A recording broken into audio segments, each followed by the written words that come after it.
Hey guys, it's ETA Prime back here again. Today we're going to be taking a look at the all-new Neo-Geo Arcade Stick Pro. Now this is a standalone unit that comes preloaded with 20 Neo-Geo Fighting games, and if you're not into Neo-Geo Fighting games, you'll probably want to skip this one because that's all that's pre-installed here. It's not like the Neo-Geo Minis with a couple metal slugs here and there.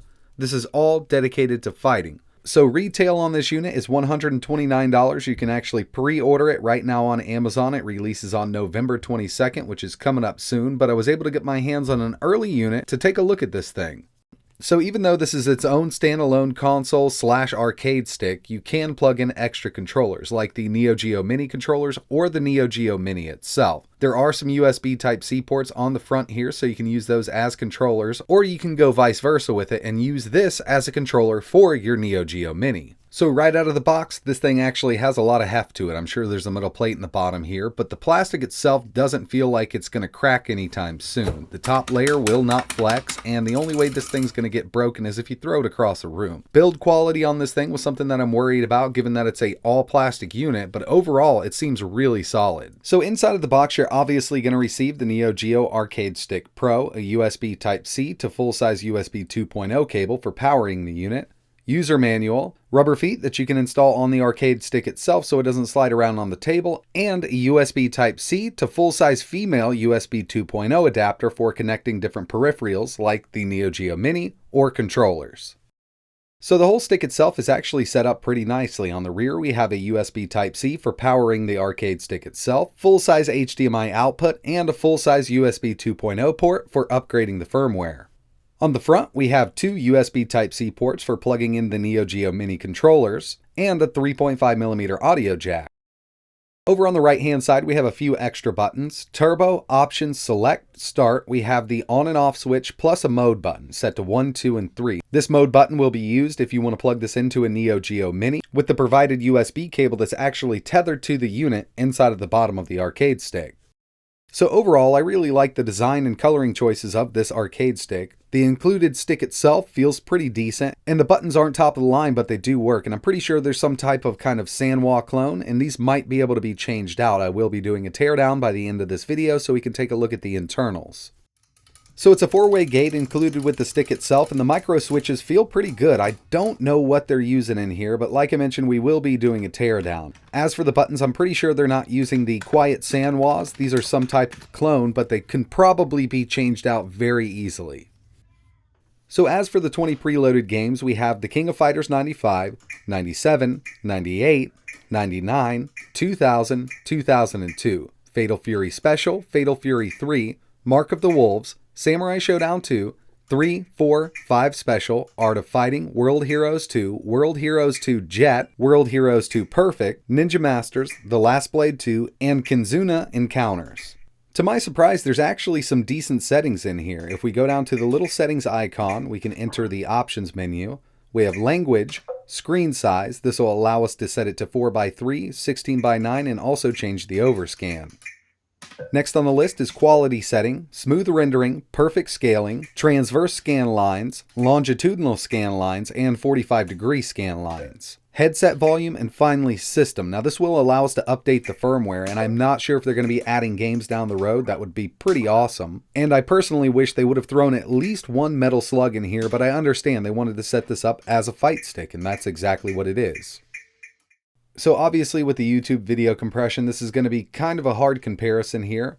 I'll tell you right off the bat, I personally love the pixel scaling option, and really nothing's going to beat an original CRT or even some of the awesome scan lines built into RetroArch, but for a standalone console, they actually did a pretty decent job here. With the smooth scaling option, it kind of crops the image a little bit. This isn't edited in any way. It crops it just a tiny bit and blurs out the pixels. Now, some people might be into this, but I'll probably never use this setting here. The transverse scan line setting also looks pretty decent, and it'll also really come down to the display you're using with this unit. I was running this on a 50-inch television, and it was very noticeable when I went to the transverse scan lines, longitudinal, or 45-degree. But personally, if they're not real scan lines, I try to stay away from them, and pixel scaling is my go-to option when it comes to this Neo-Geo Arcade Stick Pro.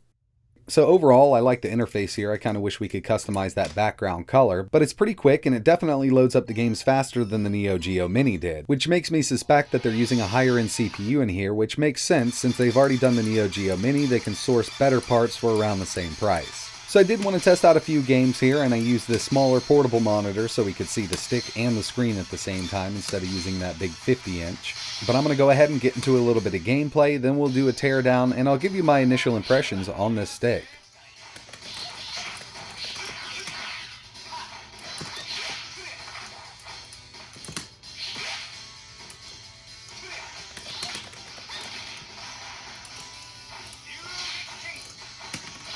So it's pretty responsive, and I personally don't have any trouble at all with this stick or buttons here. They did a pretty good job with this. Now it would be nice if they used real hap sticks or Sanwa and Sanwa buttons, but that would bring the cost way up, and I know they're trying to keep it cheaper.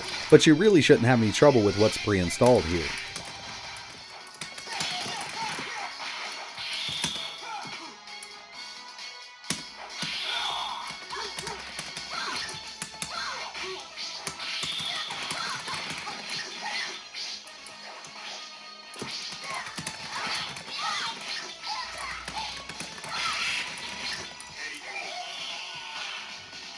So we're going to go ahead and move over to the teardown real quick. I've taken all the screws and plugs out of the bottom, and the top will just lift right off here. You will have to move the included or attached USB cable out of the way. Right off the bat, got a really nice hefty metal plate in the bottom here. I was sure they had this, feeling the weight of this whole unit. It actually weighs a lot more than you would expect it to. And if you install those included rubber pads, this thing's not going to slide around on the table at all. I personally like playing on the table, but I know some people will set this in their lap. So here we are with the guts. The buttons look like they can be easily replaced. They're not soldered, so you can unplug them pretty easily, and I'm pretty sure some Sanwas would snap right in here perfectly, and I'll test that out by the end. Unfortunately, this looks like a proprietary stick, so you wouldn't be able to replace this easily. With some modifications you could. As you can see, it does have that 4-way gate here, but the switches inside of here do feel pretty decent. It looks like it's held together with 4 screws, and I'll pull this top off in a second so we can see what switches they're using. But like I mentioned, it actually functions quite well like it sits. And finally, the main board. It does have shielding on it, but I can pull this off so we can see what CPU they're using. With the speed of the UI and the boot time, I got a good feeling that this is an upgraded chip over the Neo-Geo Mini.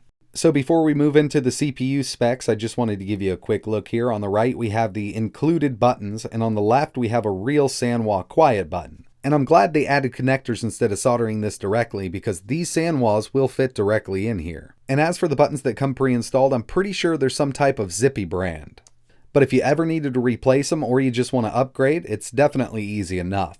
So obviously I also wanted to take a look at the stock stick, and I pulled the bottom plate off and noticed it's using Zippy switches. Now the stick that's in here has its own little proprietary mounting system, but there are extra mounting holes located in the case itself. I personally couldn't come up or think of a drop-in replacement for this, but right when I was about to finish this video up, I got a notification on YouTube. Scarlet Sprites just posted a video on a perfect drop-in replacement joystick for this, and if you're not familiar with Scarlet Sprites, he's a Neo-Geo madman. He does everything Neo-Geo, and I'm going to link you to that video and his channel. So if you're already into Neo-Geo, you probably know who Scarlet Sprites is. If you're looking to get into Neo-Geo, or you just love these old school arcade games, check his channel out. Make sure you subscribe because he's got some premium content over there. And to tell you the truth, his collection actually makes me super jelly. He's got a full-size MVS cabinet. I'm pretty sure he owns all the carts. He does a lot of AES stuff. So if you're into Neo-Geo or you want to get into it, definitely check his channel out.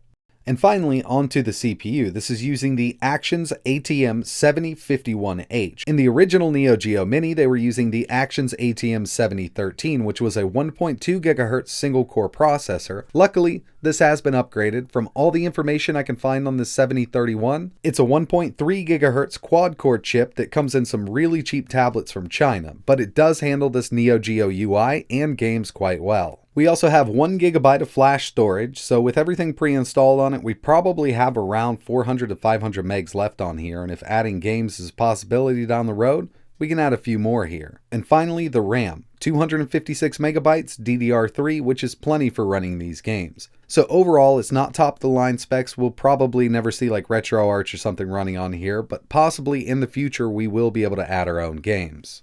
So my overall first impressions, I personally really like the performance coming out of this thing.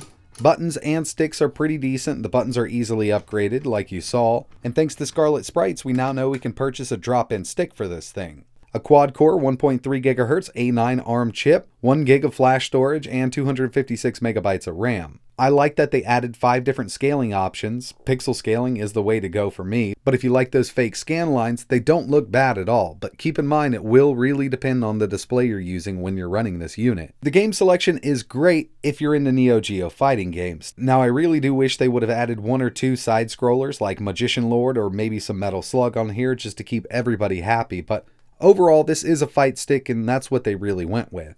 The price point is set at $130. It is up for pre-order on Amazon. I will leave some links in case you're interested in picking one of these up. It doesn't release until November 22nd, but that's coming up really soon as of making this video. So that's pretty much it for this video, guys. I really appreciate you watching. If you have any questions or you want to see anything else running on this unit, just let me know in the comments below. And if we get some decent firmware upgrades or added games, I will be doing another video. But like always, thanks for watching.